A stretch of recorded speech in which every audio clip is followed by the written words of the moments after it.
What's up, ladies and gentlemen? Dan Whitmer of Zen Dude Fitness, and today I'm going to teach you the top 5 reasons why you continue to trip up your feet on the jump rope.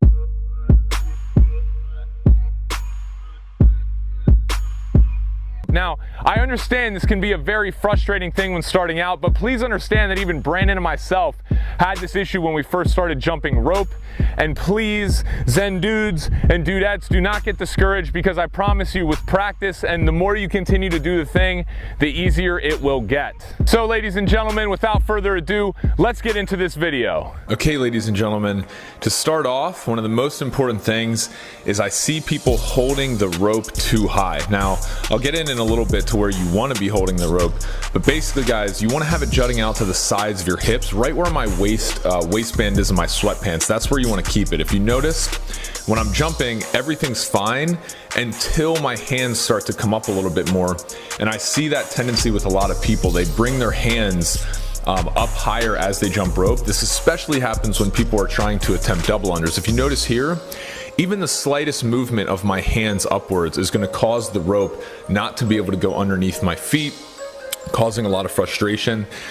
So even when starting, guys, I would over exaggerate this and purposely keep the rope kind of low so that you make sure that it gets underneath your feet. And as you'll see here from the side, everything's fine when I have it at my waistband, and then as soon as I move my hands up, that's when I hit my feet with the rope. And this is probably the biggest mistake that I see from a lot of people.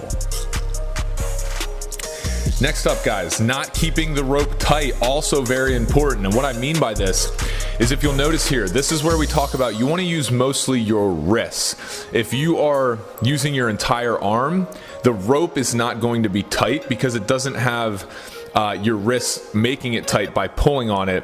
You're essentially just forcing the rope around, but you're not really keeping the rope tight by controlling it with your wrist. So if you'll notice here, my elbows and my shoulders are doing a lot of the work, but that's an issue because then my wrists aren't tight and aren't able to carry the rope. Now, if you notice here, this is how you want to do it. Notice how basically the only thing working in this situation are my forearms and my wrists. And notice how the rope keeps that nice tight U shape. That's how you want the rope to look, whether you're doing tricks, whether you're just doing regular bounce.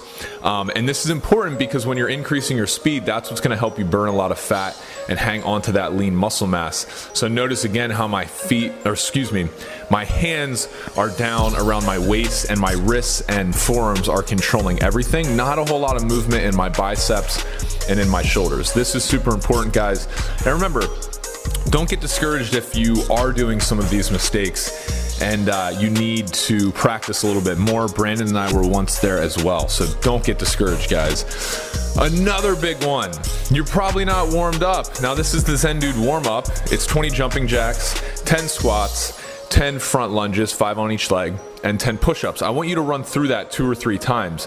But the reason I'm having you guys warm up is because simply a lot of people comment on our videos and say, oh, I'm tripping over the rope. And I'm like, well, it's because you're not warmed up. And I know even with myself, I've ran into this problem. You know, my feet and my ankle joints might feel a little bit brittle.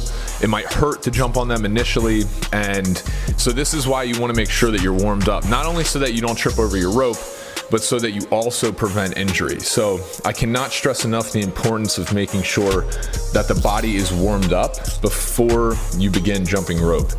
And like I said, guys, do what's good for your body. Sometimes I dance before I do this. Sometimes, you know, I'll run through this, warm up 3 times, not usually 4, but if you feel like you need it, that is totally fine. Ladies and gentlemen, that is totally fine. So warm up, people.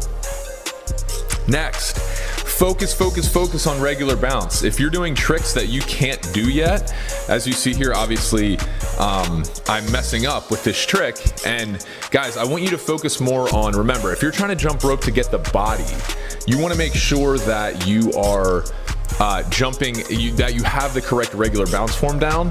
Don't go in our workouts. Don't try and do all these tricks, because then you're not going to be able to get the regular bounce form down. So not only are you going to be messing up a lot, but you're not going to perfect the regular bounce form, and you're not going to be able to lose as much weight because you haven't learned the basics and how to go fast with simply the regular bounce. So I implore you guys, just do regular bounce as best as you can and save the tricks in some of our trick tutorials. You can check those out for when you are proficient in regular bounce. Now this last one, we talk about this a lot. You simply have not found your rhythm. If you see here, all I'm doing, now I know you can't see inside my head obviously, but I'm counting 1, 2, 3, 4, 1, 2, 3, 4. And that little, I'm matching the click of the rope along with counting my breaths from 1 to 4 and then repeating. So another way to do this, guys, is through music. And by using music, you can definitely connect your feet to the rope. And this is also going to help with tripping over the rope. I know that music is something that a lot of people use. I use it myself. Even though I'm at the point where I don't need to worry about messing up, but I still do mess up, and please understand that. Also, guys, have fun, dance, do the thing, ladies and gentlemen. Comment below, let us know if you have questions.